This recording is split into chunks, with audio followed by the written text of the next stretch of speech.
É pra brincar, é pra brincar. Vou buscar, vamos ver que pra brincar. Pra onde vai, Dona Isabel, vou passear. Pra onde vai, Dona Isabel, vou passear. Pra onde vai, Dona Isabel, vou passear. No dia 6 de março de 1817, nas ruas do Recife, foram ouvidos gritos do povo saudando a libertação da pátria. Foram gritos mágicos contra a tirania. Explodia uma revolução que foi intensa, romântica e apaixonada, tal como meu casamento com Domingos José Martins.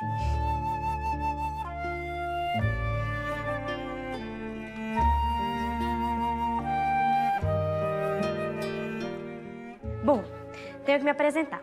Sou Maria Teodora da Costa Martins. Tenho agora 18 anos. Nasci aqui nessa província e sou filha dos portugueses Teodora e Bento da Costa. Ele, um comerciante de escravos bastante rico. Foi durante 4 anos contra meu namoro com Domingos, o maior dos líderes revolucionários.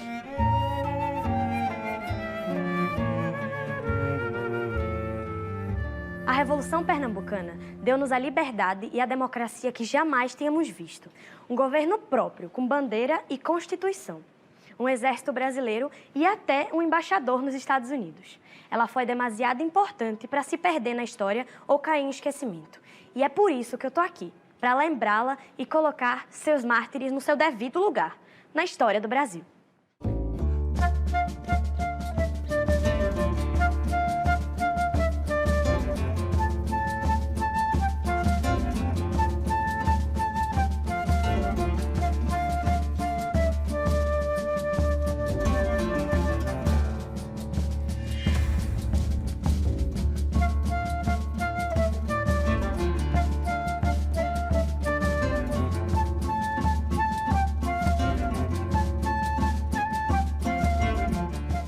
Eu adoro ver as ruas apinhadas de gente, mas sofro vendo os escravos acorrentados carregando fardos de algodão na cabeça.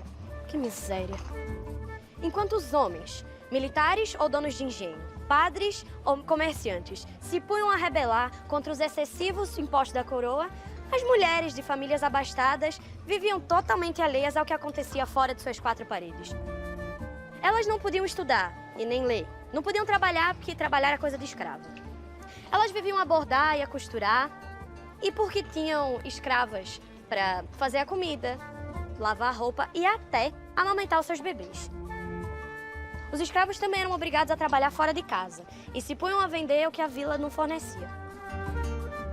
Ter escravos era sinônimo de riqueza. Eu sempre fui diferente de todas as mulheres, porque aprendi a ler e a escrever. Assim, aprendi a pensar. Pernambuco não teria feito uma revolução se não tivesse acontecido antes, na Europa, a queda na França da aristocracia. Quando liberdade, igualdade e fraternidade não tivessem assustado os nobres da corte europeia, de todas as cortes.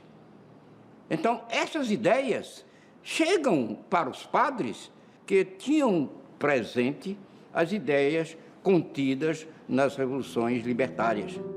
Meu mestre querido foi o padre João Ribeiro, que mantinha a Sociedade Secreta Academia Paraíso, com livros estrangeiros proibidos no Brasil. Aqui, os jovens eram introduzidos aos mistérios da democracia e descobriam o que o Brasil desconhecia. Pela primeira vez vinha uma família inteira para cá, com caravelas, com pajens, com diversas formas de intervenção, inclusive a cidade do Rio de Janeiro mudou completamente depois disso. Todavia, ela também requereu, para a sua presença aqui, para a sua permanência aqui, recolhimento de impostos.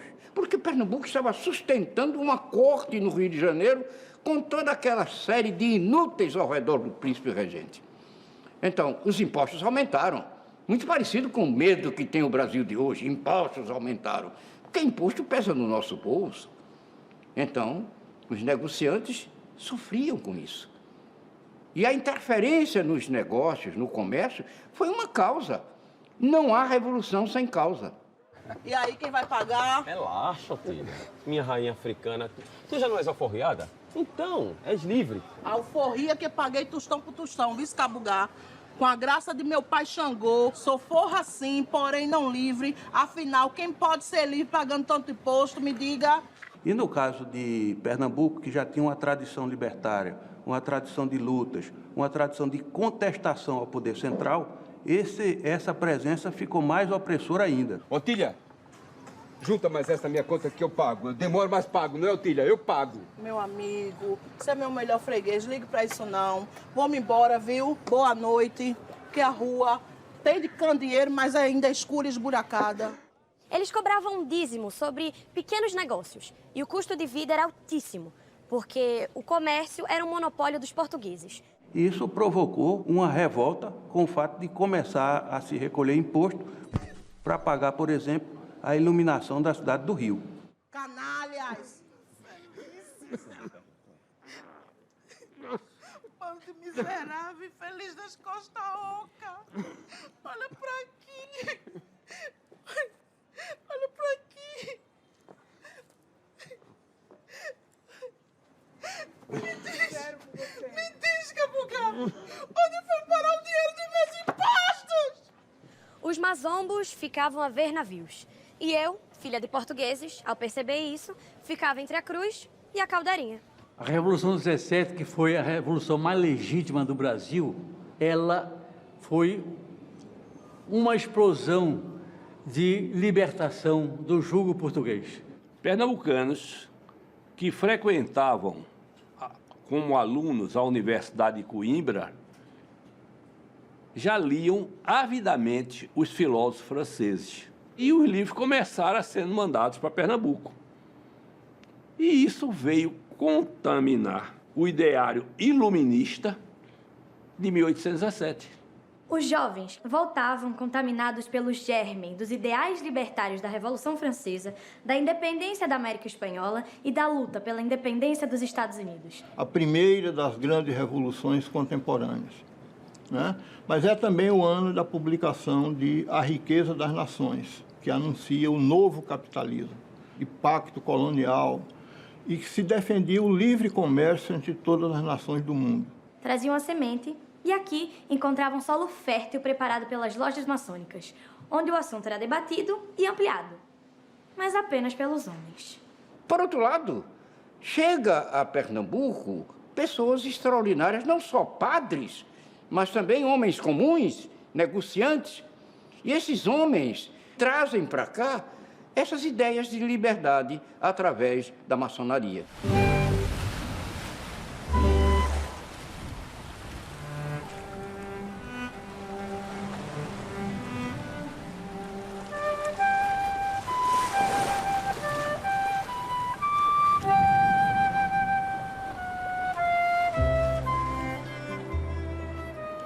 Era o caso de Domingos José Martins, que desembarcara nesse porto em 1813, vindo da Inglaterra, no navio de sua propriedade chamado Martins. Ele havia chegado como quem tinha uma missão: mudar o mundo, as pessoas, a vida dele e a de todos que o conhecessem. Era um predestinado. Domingos, então, contava 32 anos, e eu, apenas uma menina, mas que já pensava e agia como adulta. Cheguei com a intenção de fazer o possível pela minha pátria brasileira. E escolhi o Recife porque o comércio é promissor e as grandes produções de açúcar e algodão são do meu interesse. Aqui é um lugar de muito contraste, onde graça o analfabetismo e a miséria. E há uma tensão social latente entre os portugueses, chamados de marinheiros e pés de chumbo, e os nascidos aqui, apelidados pelos lusos de pés rapados e mazombos. Eu cheguei para aumentar a turma dos discriminados mazombos. Bem apessoado, elegante, bem vestido, muito interessante. É um homem muito instigante. Deve ser inteligente e culto.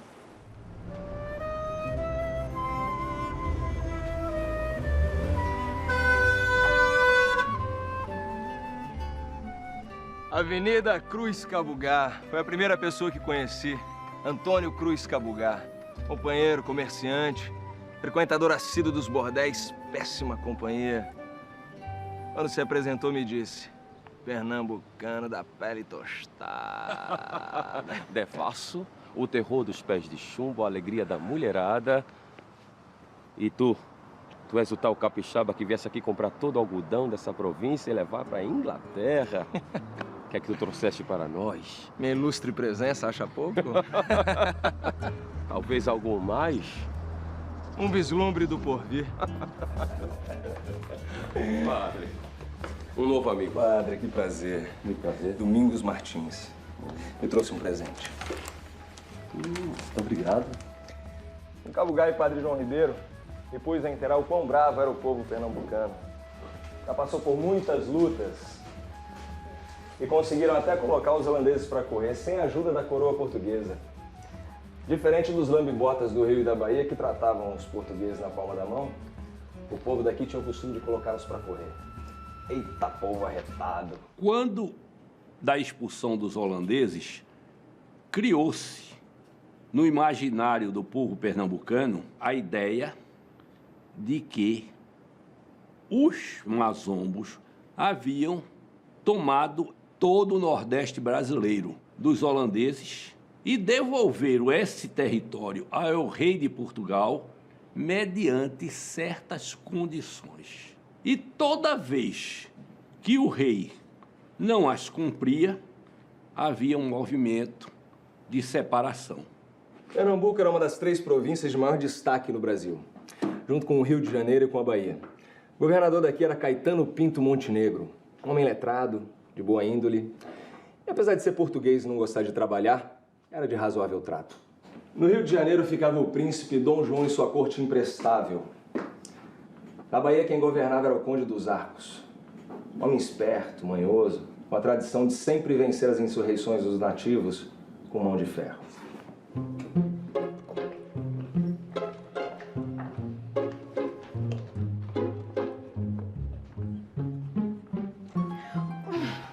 Maria Teodora, que surpresa. Boa tarde, Ingrácia. Quem são eles, padre? Domingos José Martins e Antônio Cruz, conhecido por Cabugar. Parecem intelectuais, mas são comerciantes bem-sucedidos. Tivemos uma tarde ótima, de conversa muito esclarecedora. Padre, venho lhe devolver o discurso de l'origine. Maria Teodora, muito cuidado. Se teu pai te agarra com esses livros, vai pensar que eu estou a colocar ideias más em tua cabeça. Ai, padre, meu pai deixa-me fazer tudo o que quero. Só me proíbe de namorar brasileiro mazombo. E minha mãe vivia dizer, ai, Jesus, puseste a menina a perder, survive-la. Quem é que vai casar com uma mulher que sabe mais que o marido? Padre, aposto que esses dois são maçons, não são? A maçonaria é uma fraternidade iniciática composta por homens que foram inspirados na construção do Templo de Jerusalém. Em 1717, na Inglaterra, 3 lojas se reuniram e fundaram oficialmente a maçonaria. Na época, somente composta por homens de bons costumes, homens livres, que praticam os 3 fundamentos da Revolução Francesa, que é a liberdade, a igualdade e a fraternidade. Foi na loja maçônica de Padre João Ribeiro que Cabugar apresentou-me aos meus irmãos na ordem. Os capitães Domingos Teotônio, Pedro Pedroso e José de Barros e Lima. Um homem muito valente, com longos cabelos, por isso chamado de Leão Coroado. O futuro teria a reservar-lhe um ato de heroísmo. Aqui, nós, os maçons, discutíamos a independência do Brasil e a implantação de um regime democrático republicano no país. E o fim da escravidão. Buscamos as táticas e as estratégias para que possamos concretizar esse ideal de liberdade. Analisamos as experiências em outros países americanos. Tivemos que a conjuntura brasileira aponta favoravelmente a um levante. O povo tem toda a razão. Odeia ficar sustentando esses 15 mil galegos vadios no Rio de Janeiro desde 1808, foragidos de Napoleão. Dom João se desentendeu com a Espanha, mandou o general Lecó invadir o Uruguai e os custos dessa guerra caem sobre nós. E não queremos pagar por uma guerra que não é nossa. E muito menos morrer lutando nelas. Não. Isso é um vexame. Não é só isso. A cotação do açúcar e do algodão despencou na Bolsa de Londres e Amsterdã. A recessão é grande. E a seca braba no sertão. O preço dos alimentos disparou, deixando o povo furioso. Parece que Deus nos está dando a oportunidade exata para libertarmos a nossa pátria querida. Depois...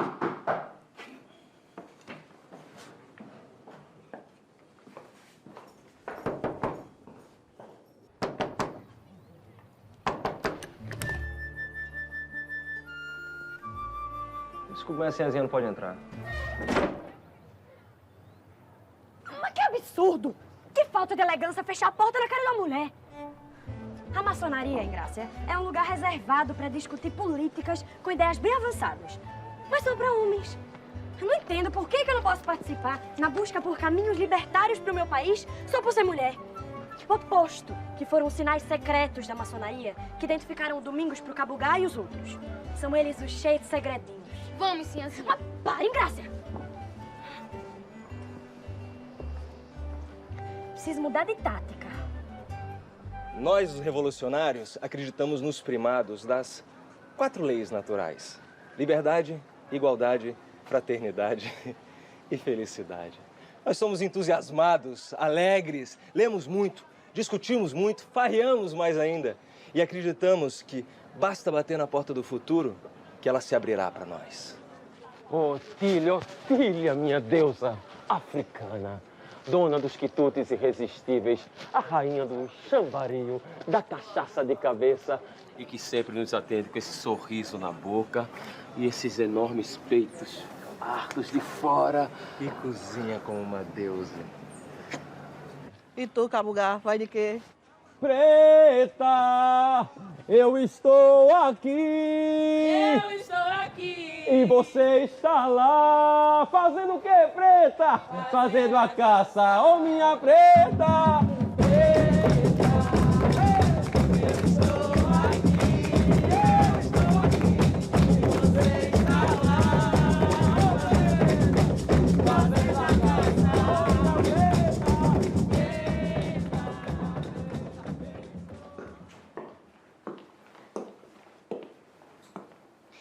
E foi aqui, na biblioteca do Padre João Ribeiro, que Domingos avistou-me pela segunda vez. Olá. Eras a sinhazinha que ontem batias na janela? Sim. Por que não me deixasse entrar? Custa ele ser um cadinho mais educado? Como? Afinal, acabou de chegar da Europa. Por favor. Quero me perdoar. É o calor dessa província, o cansaço. Perdoa-me. Vou pensar.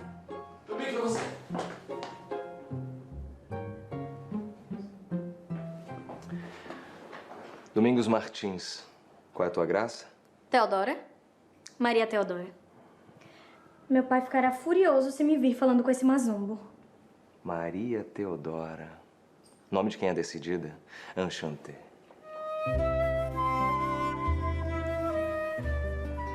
Esta menina, ela está me desafiando. O que vieste fazer nessa província?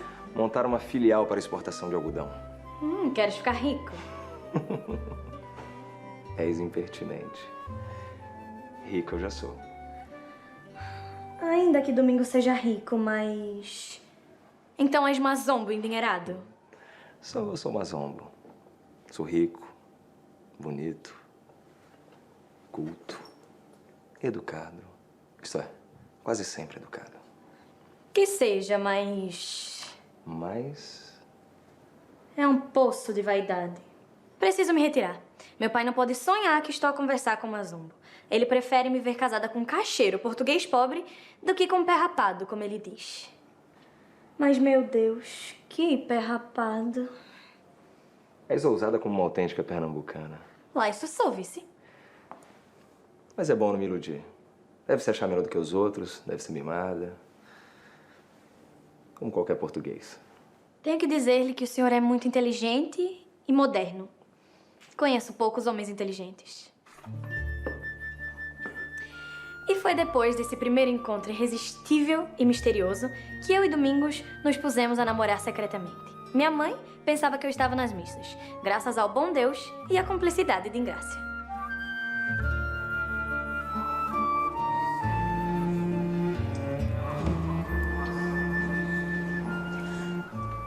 Sinhazinha, vamos embora, que a missa está acabando.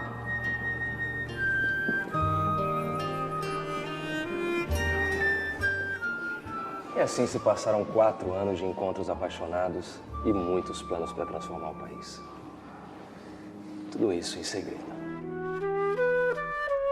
Pernambuco, que até então tinha sido a capitania cabeça da colonização, perde essa primazia para a do Rio de Janeiro, que era uma cidade que não tinha tanta importância assim, nem do ponto de vista econômico, nem do ponto de vista urbanístico, como tinha a província de Pernambuco.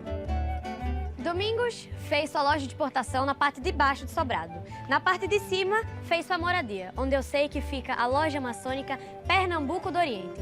Ali, em Grácia, em conjunto com seus irmãos, se puseram a planejar em segredo. Tenho certeza que estavam a conspirar. E eu, duplamente impedida de entrar, por ser loja maçônica e porque moça direita não pode entrar na casa do namorado. Ora, pois... Patriotas, eu e Domingos Teotônio acabamos de retornar de Salvador e Rio de Janeiro, onde deixamos tudo acertado com os nossos irmãos na ordem. O dia do levante será no próximo domingo de Páscoa, lá e aqui no Recife simultaneamente. Dentro de um mês, o povo brasileiro alcançará a tão sonhada liberdade. Com a graça de Deus, irmãos, com a graça de Deus, lembrem-se disso. Se Ele assim o quiser, e rezemos para que tudo corra bem até lá. Porque correm rumores de que a nossa conspiração foi delatada para o governador Caetano Pinto. O Pinto velho, ele é muito mole. Sempre soube a nosso respeito, nunca fez nada contra nós. Por que faria agora? Deus te ouça, meu filho, Deus te ouça pela primeira vez.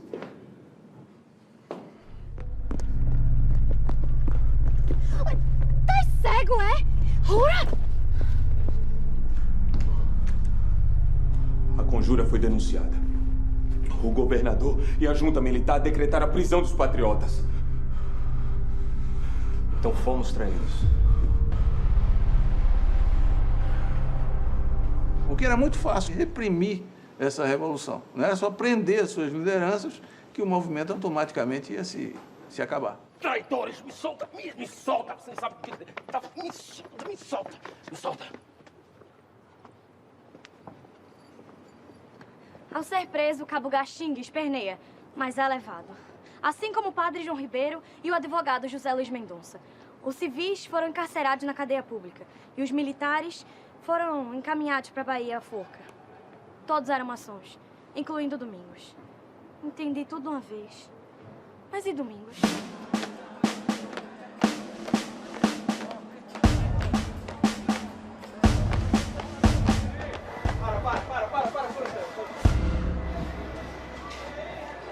Você tá achando que acabou?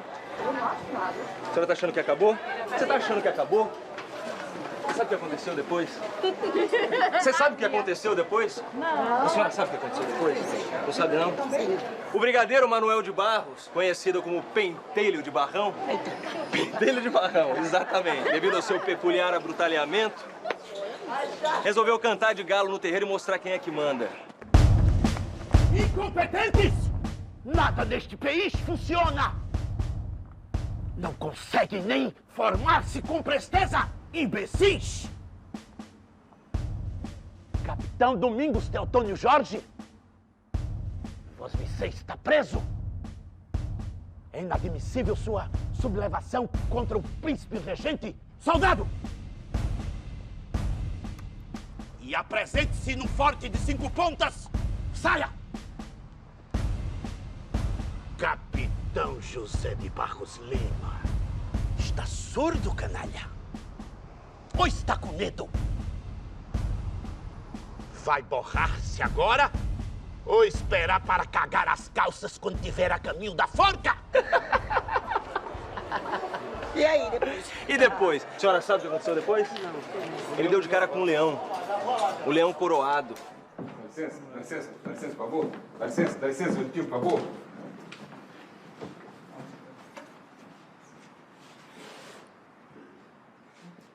Viva a pátria! Viva a liberdade! Como tu mereces! Morra, canalha!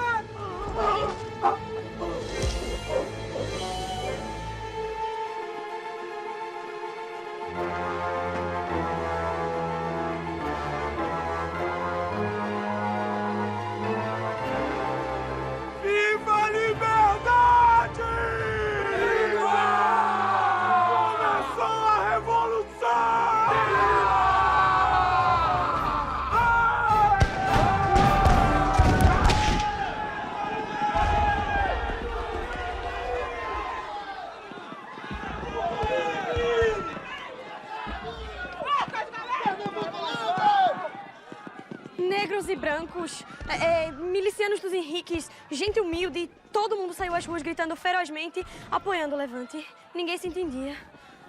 Meu Deus. E Domingos? Eu e minha família, assim como todos os galegos, estávamos morrendo de medo. Alguns até fugiram aterrorizados. Ninguém sabia o que iria acontecer. E cadê Domingos, meu pai?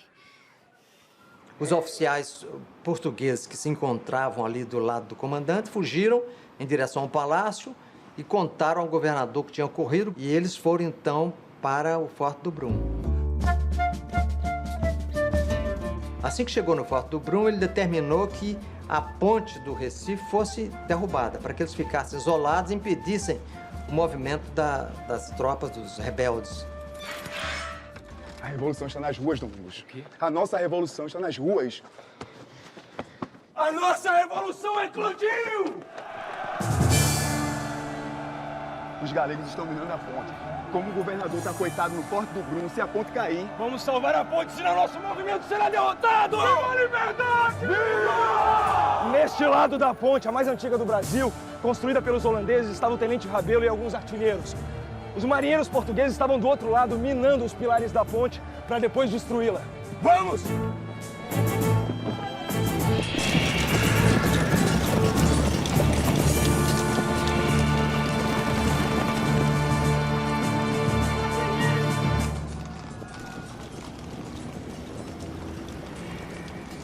Os brasileiros pobres e remediados viviam no bairro de Santo Antônio. E os portugueses, mais ricos, comerciantes, no bairro do Recife, onde havia o porto. A ponte do Recife ligava esses dois bairros. Quando a Revolução explode no bairro de Santo Antônio, o governador português corre e vai se esconder no Forte do Brum, que ficava lá no bairro do Recife. E os portugueses tentam derrubar a ponte para impedir a passagem dos brasileiros do bairro de Santo Antônio para o bairro do Recife.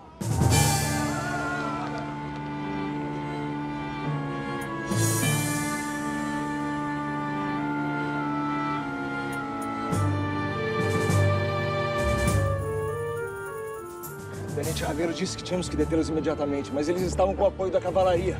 Se atacássemos, eles nos varreriam. Isso, uma pequena tropa comandada pelo tenente Antônio Rabelo corre com seus soldados e levando um canhãozinho para tentar impedir a derrubada da ponte. Eu acho que eu acerto daqui. Preparar. Fogo!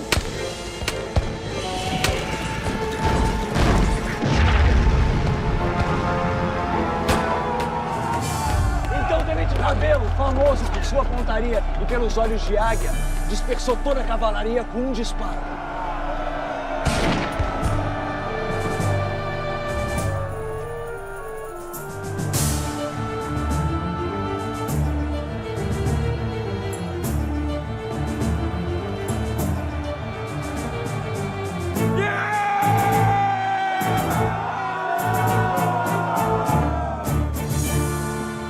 Quando as tropas pesadas do Forte do Brum se abriram, as tropas de dentro puseram-se a correr para confraternizar com as tropas de fora. Porque todos tinham algo em comum. Todos eram brasileiros. Eram todos mazombos. Viva a Revolução!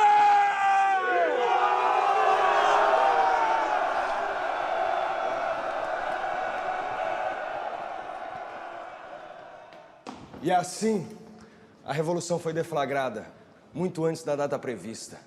O Recife inteiro estava controlado pelos revolucionários, com exceção do Forte do Brum.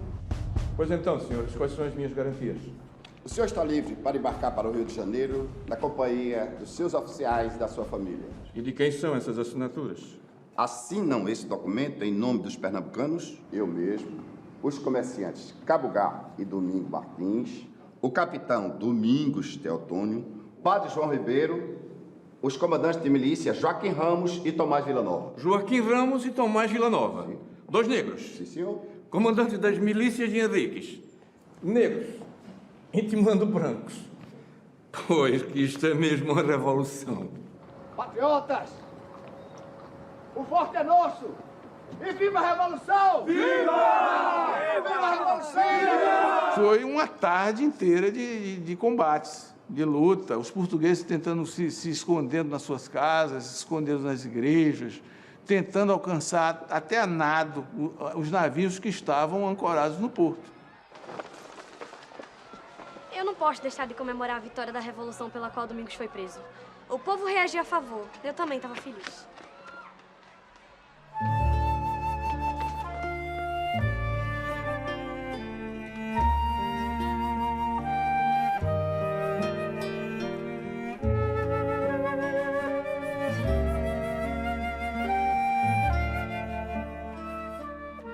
Domingos está metido nisso, pois não?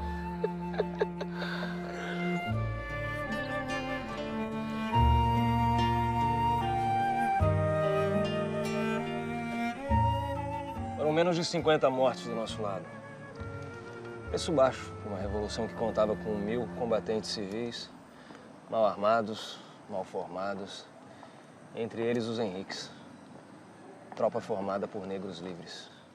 A Milícia dos Henriques era um agrupamento formado por Henrique Dias, composto de pretos, mulatos, contra a invasão dos holandeses.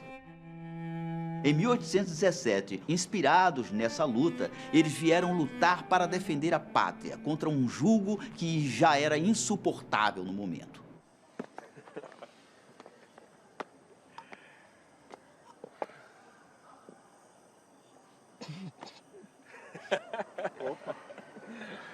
Essa noite nós estávamos felizes, perplexos, cansados e ainda assim desassossegados. Os dinheiros públicos, que arrecadados dos impostos, ficavam guardados no erário, que era um prédio que ficava onde hoje está o Palácio do Governo de Pernambuco. Esse prédio é cercado pelas tropas revolucionárias. Cerca de 800 homens eles conseguiram reunir e fizeram que o comandante se rendesse. Não houve uma reação. A junta revolucionária vai ser composta por representantes de vários segmentos da província. Não estavam somente os comerciantes, que eram realmente a alma da Revolução, mas também estavam representantes do grande latifúndio, que era o Correia de Araújo, tinha o padre João Ribeiro, que era um ideólogo da Revolução, representantes do poder militar, não é? Como Domingos Teotônio Jorge. Luiz Mendonça era uma espécie de jurisconsulto, era uma pessoa muito bem formada, e Domingos José Martins é uma figura ímpar, é uma figura própria de revolucionário. Domingos disse-me que os revolucionários estão organizando um governo formado apenas por brasileiros. Mas como? Eles são pessoas com discursos afiados, mas sem prática administrativa para conduzir o governo de um novo país. O que eu posso fazer para colaborar?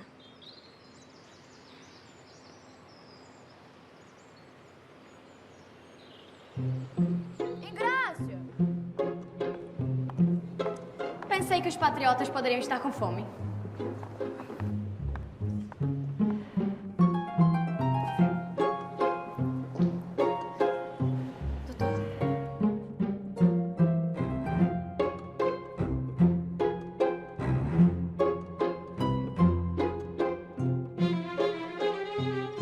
Patriotas, até que haja eleições, pela primeira vez na história do Brasil, nós, da Junta Provisória, não vamos receber nenhum pagamento. Nossas recompensas hão de ser a estima concedida aos beneméritos da pátria. E ninguém mandará mais do que o outro. Quem estiver de acordo, por favor, que levante a mão. Bem, a partir de agora, em Pernambuco, todos serão iguais perante a lei e uns perante aos outros. E ninguém mais será chamado de senhor, vossa mercê, ou vós messier, por mais rico ou graduado que seja. A partir de agora, o tratamento de uso geral será o vós. E no lugar de senhor, utilizaremos o termo patriota. Isso é típico das grandes revoluções. Na Revolução Francesa era o cidadão. Na Revolução Russa, né, seriam camaradas. Né? Quer dizer, o russo mais poderoso de todos, que todo mundo temia, mas na hora de falar com ele, as pessoas se dirigiam, camarada Stalin. Patriota. Patriota. Olha só a cara dos conservadores, Araújo e Mendonça, inconformados com as novas regras.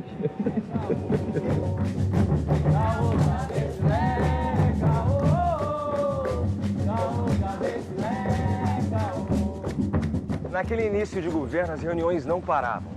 Foi um custo, mas eu consegui convencer os irmãos que agora podíamos falar de política em qualquer lugar.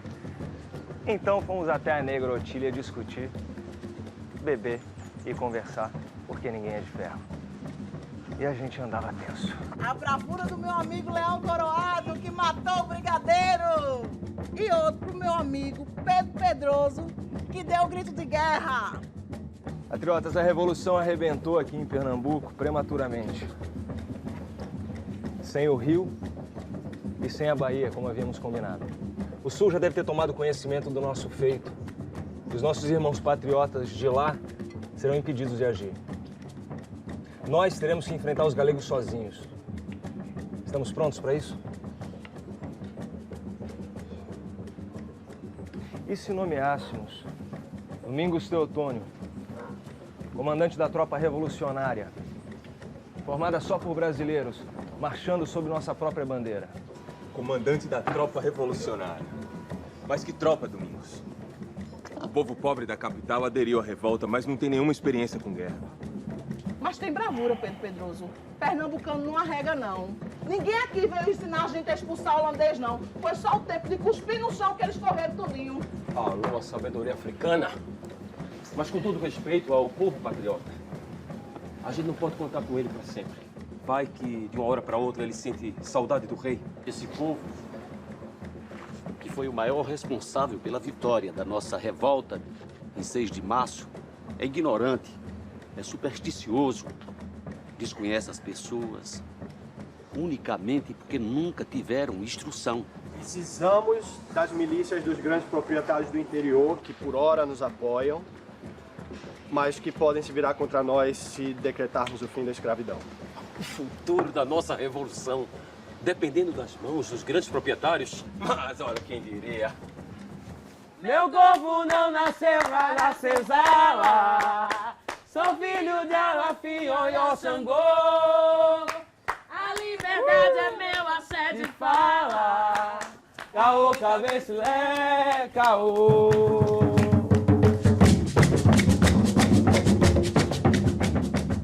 Essa cultura negra trazida como patrimônio, né, de África para cá, dançar, cantar, andar pela rua, trabalhar cantando, foi proibida por muito tempo. Em 1817, os revolucionários fizeram questão de fazer com que as pessoas pudessem manifestar a sua cultura, já também com o intuito de acalmar os ânimos, porque essa populacha era muito exaltada. Patriota, precisamos encontrar uma estratégia para nos livrar dos portugueses. De uma vez por todas. Como, Cabugá? Como tu vais conseguir esse apoio? Antônio, escreve aí. Desde que Napoleão foi derrotado há 3 anos atrás, há muitos oficiais franceses instalados nos Estados Unidos. Eu posso conseguir alguns deles para treinar nossos soldados. Navios de guerra, armamentos modernos. E daremos o quê em troca a eles? Ora, Napoleão está preso na ilha de Santa Helena, no meio do Oceano Atlântico. Nós podemos libertá-lo e trazê-lo para cá. Já pensaram nisso? Napoleão Bonaparte em Pernambuco?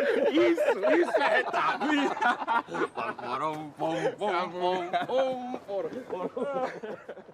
Assim que Cabugá foi para os Estados Unidos como embaixador do novo governo republicano, aos revolucionários só restou buscar uma solução urgente, pois a coroa já devia ter ciência da nossa independência e não ia deixar por isso mesmo. A notícia da Revolução de 1817 em Pernambuco, quando chega na corte, não foi uma surpresa tão grande. E Dom João VI vai tomar medidas, além da conta, ele vai tomar medidas muito violentas. De Pernambuco emana os vapores malignos da democracia. Aqui no Recife entrava em vigor uma lei orgânica Ela existiu para criar um novo Estado soberano, sem vínculos com Portugal, uma nova nação brasileira. Não era uma constituinte como se entende, era uma lei orgânica. Uma lei que dizia quem é quem e o que deve fazer. É importante porque foi a primeira Constituição escrita em território brasileiro. Havia uma prensa no Recife, importada por um comerciante inglês e que estava desativada, e que os revolucionários de 1817 começaram a usá-la para imprimir os seus documentos. Um desses documentos foi o Preciso. Naquele mesmo dia, o governo foi permanente até a meia-noite para continuar diversos despachos, sendo dos mais importantes, fazer entrar os funcionários públicos nas suas ocupações como dantes, sem tirar ninguém do seu ofício. O Preciso era uma proclamação curta, relatando os 3 primeiros dias, dos acontecimentos da Revolução. 10 de março de 1817. E viva os patriotas! E acabe para sempre a opressão real! E viva a pátria! Viva! Pela primeira vez, um governo no Brasil teve a preocupação de informar os governados quais eram as suas decisões e as suas tomadas de ação. Isso nos remete para uma demanda atual da sociedade muito importante que nós chamamos de transparência. Precisamos decidir o que fazer em relação à Bahia. Quem é isso, Dona? Onde conseguiu isso? Não precisavam de armas? Toma emprestado. De quem? Quer ou não quer? Aliás, se todos os simpatizantes dessa revolução pudessem contribuir com as armas que têm, o desfalque não seria tão grande. Você ajudar o Dr. Matheus. Oi, doutor.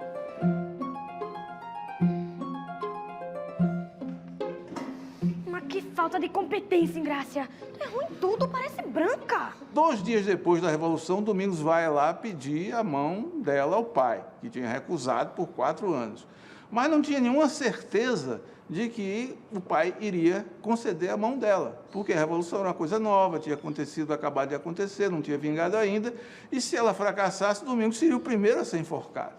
Uma questão crucial que teríamos que resolver era a relação da colônia portuguesa que vivia às turras com os pernambucanos. Deveríamos sequestrar os seus bens e despachá-los? Ou tratá-los como irmãos e juntos formarmos uma grande família com direitos iguais? Qual seria a estratégia mais eficiente? Oh, mar salgado, quanto do teu sal são lágrimas de Portugal. Por te cruzarmos, quantas mães choraram, quantos filhos em vão rezaram. Quantas noivas ficaram por casar, porque fostes nosso, oh mar. Valeu a pena? Tudo vale a pena quando a alma é pequena. Domingos, diga-me uma coisa. Quanto eu lhe custei? Qual foi meu preço? Não entendi a pergunta, Teodora. O que tu ofereceste a meu pai pela minha mão? Um bom negócio a todos. Prometi-lhe a administração dos bens dos portugueses que fugiram de Pernambuco até a volta deles e algumas outras vantagens mais adiante. Ambos eram comerciantes e fazem um bom negócio para o Domingos, para a Revolução e para o português. Se tu fores tão bom marido quanto és negociante. Domingos, diga-me uma coisa. Vai se casar comigo por interesse político? Não, Teodora. Pelo contrário. Só fiz essa revolução para casar com a Sinhazinha. A notícia do meu noivado foi recebida com muita alegria por todos. Imagine, a união de um brasileiro, membro do governo provisório, com a filha do português mais rico da província, foi maior contribuição para apaziguar os ânimos do que uma dezena de proclamações.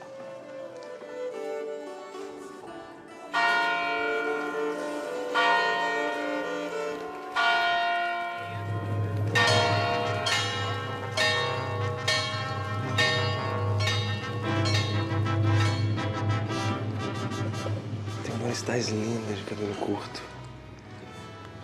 Igual das operárias da Revolução Francesa.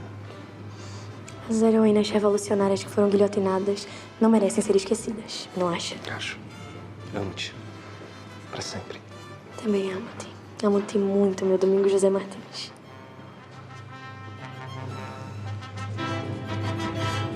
E esta união representa o fim de uma era de preconceito e discriminação. e ela possa ser limpa na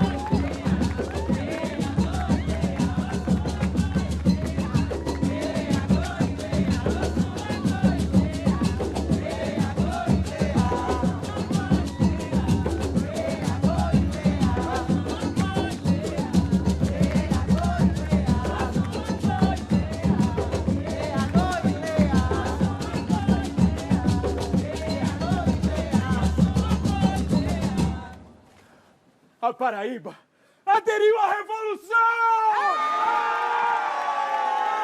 Uma coluna revolucionária paraibana, organizada por patriotas maçons, saiu do distrito de Itabaiana em direção à capital e se transformou num imã, atraindo multidões. A comemoração é grande em toda a província. Depois foi a vez do Rio Grande do Norte. Os proprietários da Vila do Crato, no sertão do Ceará, também estão indóceis e cansados de trabalhar para pagar impostos à coroa portuguesa. A destemida fazendeira, viúva, criadora de gado, Bárbara de Alencar e seu filho Tristão Gonçalves preparam o terreno para unir-se aos revolucionários pernambucanos. Sou descendente de Bárbara de Alencar. Ela foi uma grande liderança e ela foi uma pessoa muito além do seu tempo. Arregimentou os comerciantes e os produtores da região para que se rebelassem contra aquilo. Não só contra os impostos, mas contra o próprio jugo português. Seminarista em Olinda, José Martiniano de Alencar, o outro filho de Bárbara de Alencar, conversa com os revolucionários, volta à terra natal e proclama a revolução, com o apoio da família e do povo. No Brasil daquela época, todo homem entre 15 e 60 anos de idade estava vinculado a uma milícia ou uma ordenança. Eram grupos civis armados sob o comando dos homens, no interior principalmente, sob o comando dos homens mais ricos, dos grandes proprietários de cada distrito. Então, quando a Revolução irrompe, começam a chegar do interior essas milícias para apoiar a Revolução. Mas esses homens deverão ser treinados e engajados em novos batalhões. Sou contra o perigo da enchente escrava. Passada a Revolução, haverá insubordinação dos negros, pois dia a dia cresce a insolência e a soberba deste povinho desqualificado. E vão querer se achar iguais a nós e até querer casar com as mulheres brancas.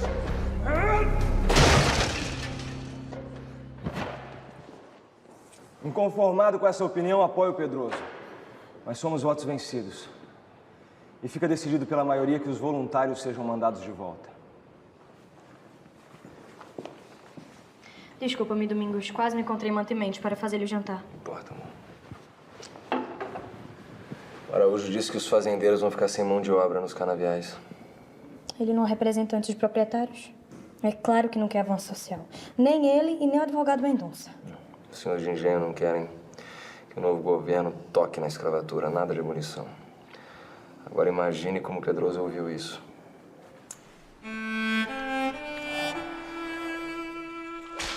A lavoura, ela dependia totalmente desses escravos negros trazidos de África e que fazia com que esses senhores ganhassem mais o tempo inteiro às custas desses homens que pouco comiam, mas muito tinham que produzir. Logicamente, essa produção não podia viver sem escravos, uma vez que esses senhores não sabiam fazer aquele serviço, né, que o escravo fazia. Com a Revolução Industrial e a produção em massa pelas indústrias, a escravidão, por exemplo, torna-se um estorvo à própria economia. Primeiro, porque se acumulavam muitos capitais na posse de escravos, que custavam caro. Em segundo lugar, porque eles não eram consumidores. Pedroso, já temos contra nós os portugueses que controlam o comércio e quase todas as posições chaves nos quartéis. Não podemos ter ao mesmo tempo os produtores de algodão e açúcar. São eles quem mais precisam da mão de obra escrava. A abolição da escravatura terá que esperar. A escravidão é o maior entre todos os problemas que temos que resolver. Precisamos tomar uma posição definitiva. Mas, meus irmãos, a libertação terá que ser lenta e gradual. Mas deixando claro que, para nós, todos os homens são iguais. Iguais. Negro, em festa de branca, é o primeiro que apanha e o último que come. Viu? Senhores revolucionários. Mas é claro que isso ia acontecer. Desde quando o nego tem vez? Nego é tudo usado, Pedro Pedroso. Não foi possível os revolucionários abolir a escravidão, principalmente por questões econômicas.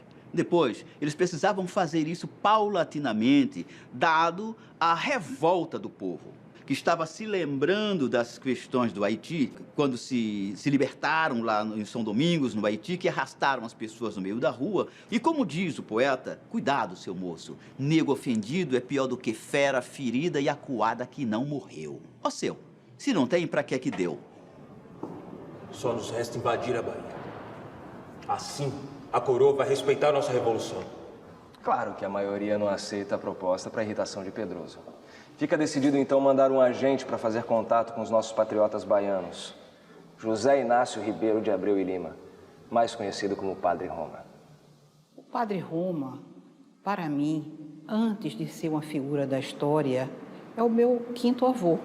Ele era carmelita e foi estudar na Europa. Inicialmente em Coimbra, leis em Coimbra, e depois foi para Roma. Quando ele retornou ao Brasil, passou a ser conhecido como Padre Roma. Uma das primeiras medidas foi mandar emissários para contactar com a Bahia, com o Rio Grande do Norte, com a Paraíba. A Bahia era um dos lugares mais difíceis para se buscar adesão ao movimento.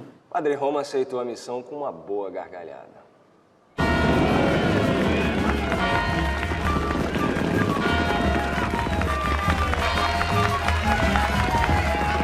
No dia 2 de abril, aconteceu a bênção e o juramento da primeira bandeira brasileira. Admirada como maior símbolo da Revolução, o cônego Bernardo Portugal, Dião da Sé de Olinda, fez um discurso inspirado, atacando ferozmente a tirania da coroa. Nossa bandeira ficou linda, padre.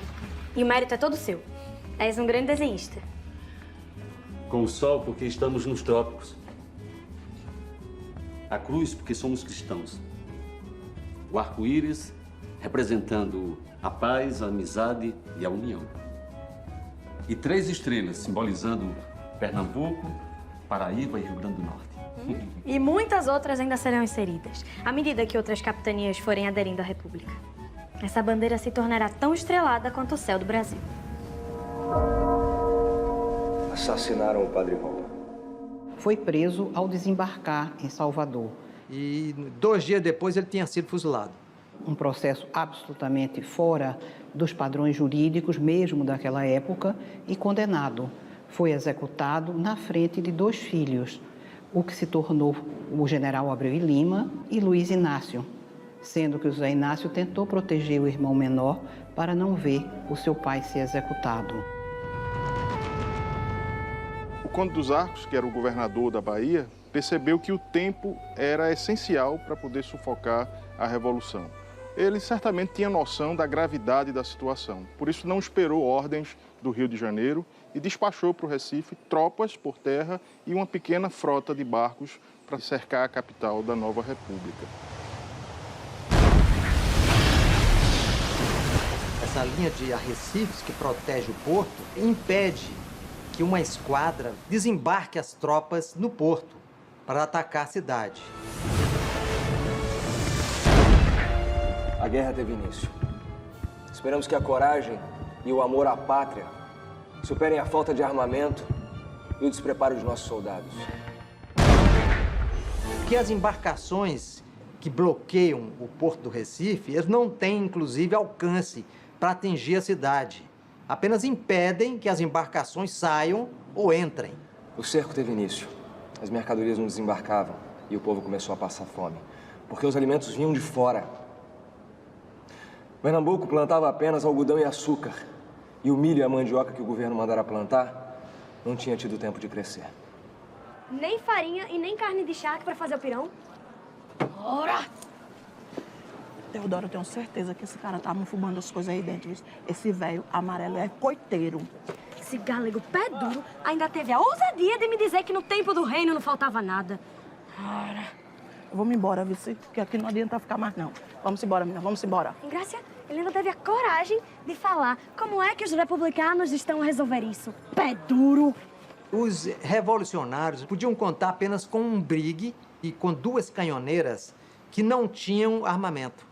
Era um fracasso total. Inclusive, não tinha nem oficiais de marinha para guarnecer essas embarcações. Resolvemos, então, mandar uma tropa de reforço para a Mata Sul de Pernambuco. Pois se o Conde dos Arcos atacar, suas tropas vão passar por lá. Então, para isso, foi enviado um destacamento com 60 infantes, 60 homens e 20 artilheiros. Mas só que são surpreendidos quando estão se retirando e são completamente derrotados. Não engajamos os voluntários como o Pedroso queria, deu no que deu. Dada a gravidade da situação, que os escravos sejam incorporados ao nosso exército. Precisamos urgentemente de tropas. Os escravos são quase 1/3 da população. Seus braços serão úteis para a nossa luta. Pedroso está certo. Então que se libertem, pelo menos, os cativos que queiram sentar praça no exército. A situação é de guerra. Nossa pátria corre perigo. E precisamos defendê-la, custe o que custar. E assim conseguimos apoio à proposta de Pedroso. E assinamos o decreto Pátria em Perigo. O decreto Pátria em Perigo estabelecia que todos os cativos podiam sentar praça e receber como se fosse o título de foros, né? Embora pudessem lutar em favor da pátria, mas se tornavam perigosos. Pedro Pedroso tanto pelejou que conseguiu seu batalhão e começou a treiná-los com a ajuda da milícia dos Henriques. Os negros que chegavam beneficiados pelo decreto Pátria em Perigo mal sabiam falar o português. Os proprietários que cederam os escravos iam ser beneficiados assim que a guerra acabasse, mas ainda assim ficaram furiosos. E claro, iam conspirar. E começa a haver um grande desânimo dentro do comando revolucionário e alguns menos firmes dos seus sentimentos democráticos começam a se afastar. É o caso de alguns governadores, como José Luiz Mendonça, como Manuel de Araújo e outros conselheiros que se afastam alegando doença e param de comparecer às reuniões do governo.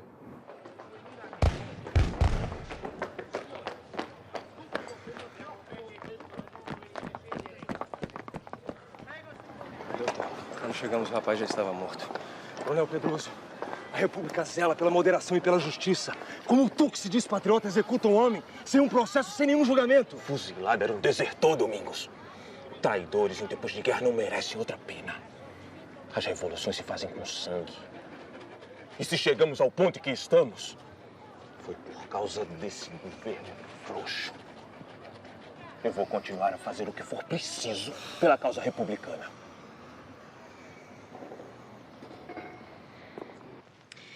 Era angustiante ver meu marido deprimido, dizendo que a recém-nascida liberdade estava em agonia, com os civis perdendo a autoridade sobre os militares. Mas como censurar Pedroso por tomar uma atitude? Não fosse assim, a República nem existiria. A confiança e as certezas dos primeiros dias já não existiam. O general Suassuna foi encarregado de combater a contra-revolução na Mata Sul, no sul de Pernambuco. Ele enfrentou, em primeiro lugar, uma tropa formada por senhores de engenho e venceu no engenho Tinga. As tropas leais ao rei. Não era uma tropa de grande poder ofensivo.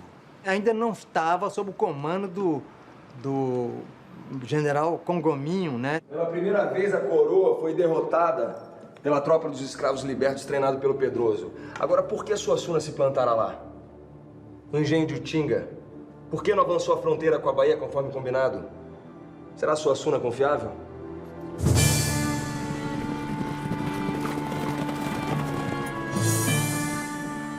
O Marechal Congominho vem, então, da Bahia, e esse avanço que se torna a maior ameaça para a Revolução. Os donos de engenhos, as pessoas os lavradores que eram encontrados, os índios se incorporaram à tropa do rei. E as más notícias não paravam de chegar. Rio Grande do Norte e Paraíba caíram. No Crato, a festa durou apenas 3 dias. A revolta foi debelada e Bárbara de Alencar e seus 2 filhos, José Martiriano de Alencar e Tristão Gonçalves, foram presos. Perderam e ela foi presa. Foi a primeira presa política do Brasil por 5 anos e, ao ser solta, não renegou o seu passado e continuou a sua história. E o Dom João VI ao tomar conhecimento da revolta, ele preparou uma esquadra sob o comando do almirante Rodrigo Lobo e enviou imediatamente para Pernambuco para reforçar as tropas que tinham vindo da Bahia. A situação estava mais do que crítica quando meu pai procurou meu marido com uma proposta. Daria 40 contos de réis para que fugíssemos para outro país. Quando a situação esfriasse, voltaríamos. Domingos ficou em silêncio. Meu pai, então, dobrou a proposta. 80 contos de réis. Domingos se manteve calado. E meu pai se retirou cabisbaixo.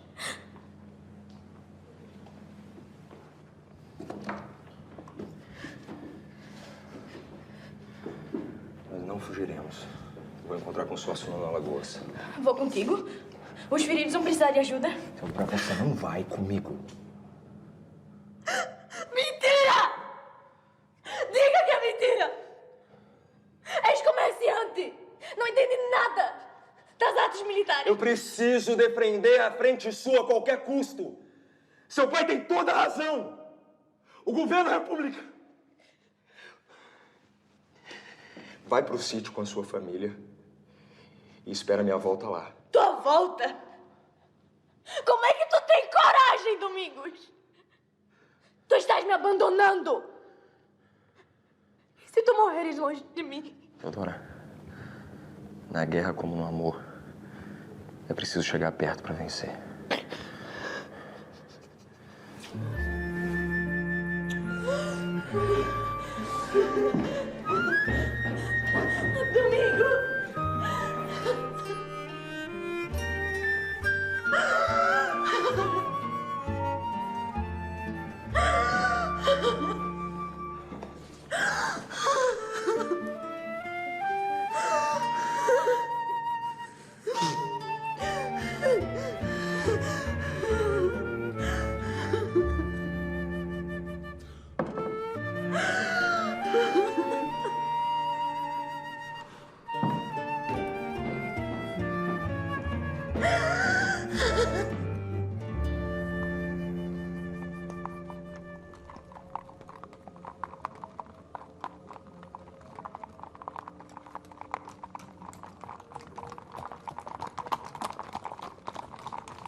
Domingos Martins veio encontrar-se com ele, o general Suassuna, mas os dois não se entenderam.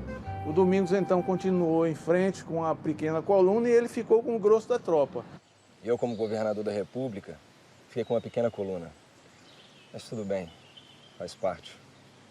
Cada macaco no seu galho. Suassuna partiu em direção ao Engenho Trapiche e nós avançamos ao sul. A tropa do general Suassuna tinha cerca de 400 homens e o exército inimigo tinha uns 2.000. Eles resistiram ainda durante um bom tempo e são completamente derrotados. Domingos Martins estava lá em Porto de Galinha, eles estavam tranquilos, descansados, achando que o exército inimigo estava longe ainda. Só que eu já estava bem perto.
Domingos está vivo.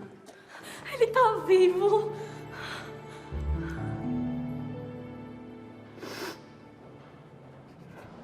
Acuado, sob a liderança do general Domingos Teotônio, o governo provisório chega a uma conclusão. Chegou a hora da capitulação. O general Domingos Teotônio envia embaixadores ao comandante do bloqueio, almirante Rodrigo Lobo, propondo a entrega, a devolução do poder em Pernambuco em troca da anistia completa de tudo e o esquecimento de tudo que havia acontecido. Ou, caso contrário, ele incendiaria o Recife e mataria os portugueses que estavam aqui, né? O Rodrigo Lobo, sabendo que ele não iria fazer nada daquilo, responde apenas submissão sem condições. E aí, quando os embaixadores voltam, não encontram nem sequer mais o Domingos Teotônio. Ele já havia saído da cidade com uma tropa. O que foi que esses revolucionários fizeram derrotados? Devolveram o dinheiro ao erário público que eles encontraram quando eles tomaram o erário. Coloquem aqui.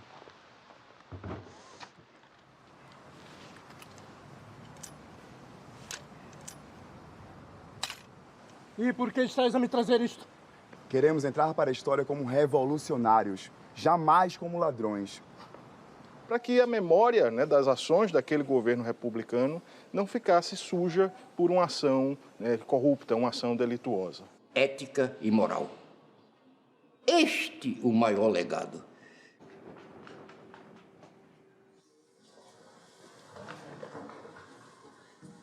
Me surpreendeu a presença do Conde de Pontecolan, um dos 3 militares enviados por Cabo Gá dos Estados Unidos para treinar as tropas republicanas.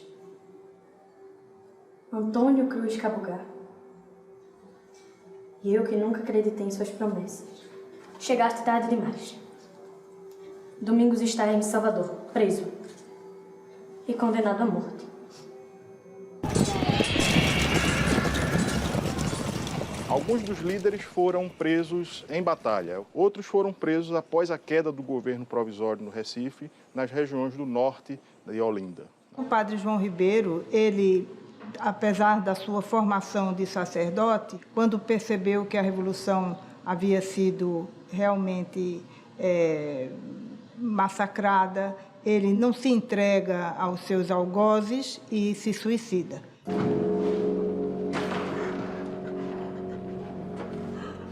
Padre João Ribeiro.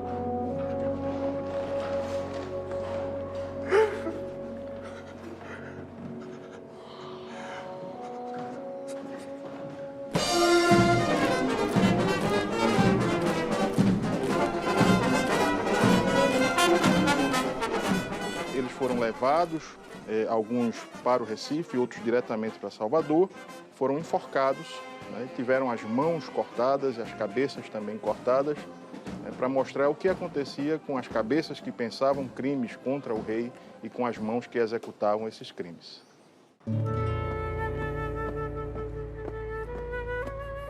Pelotão!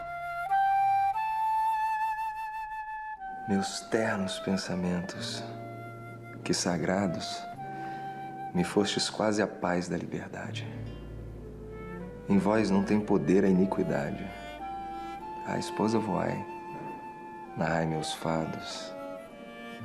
Dizei-lhe que nos transes apertados, ao passar desta vida à eternidade, ela d'alma reinava na metade, e com a pátria partilhe os cuidados. A pátria foi meu nome em primeiro, a esposa depois, o mais querido objeto de desvelo verdadeiro. E na morte, entre ambas repartido, será de uma o suspiro derradeiro e da outra há de ser o final gemido. Pelotão, em posição! Preparar! Apontar! Carregar! Vamos!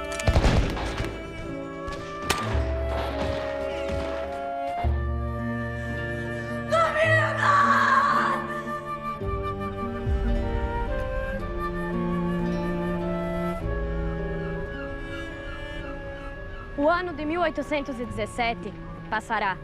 A devassa também um dia acabará. Quando o príncipe foi coroado, Dom João VI mandou suspender o Tribunal de Alçada de Pernambuco.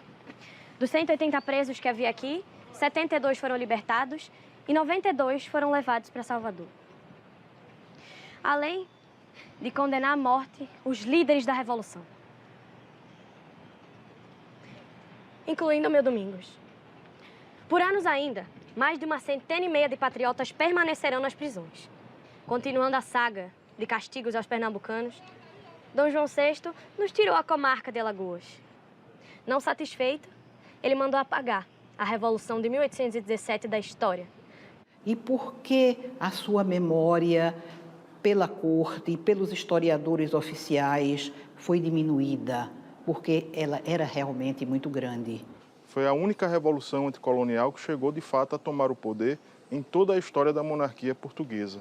Todos os compêndios de história eram escritos no Rio e São Paulo. Promoveram exageradamente a Inconfidência Mineira. Se soubéssemos mais a história do século XIX, teríamos compreendido melhor o século XX. A Revolução Mineira foi um projeto, foi uma ideia, não passou daí. Os brasileiros teriam feito mais acertos do que os erros que cometeram. Falar de liberdade, falar de fraternidade, falar de igualdade, não, era muito estranho. Por isso, nós fomos esquecidos. Domingos sempre me dizia que se o movimento de 1817 não fosse bem sucedido, dali a 5, 10, 20 anos, seus objetivos seriam alcançados. Teodora, querida, um dia acabará a corrupção, a violência e a miséria no Brasil. E todos os homens e mulheres serão livres. E haverá, de fato, justiça, liberdade e fraternidade. O Brasil não dependerá de nenhum outro país estrangeiro. E certamente a nossa luta terá valido a pena.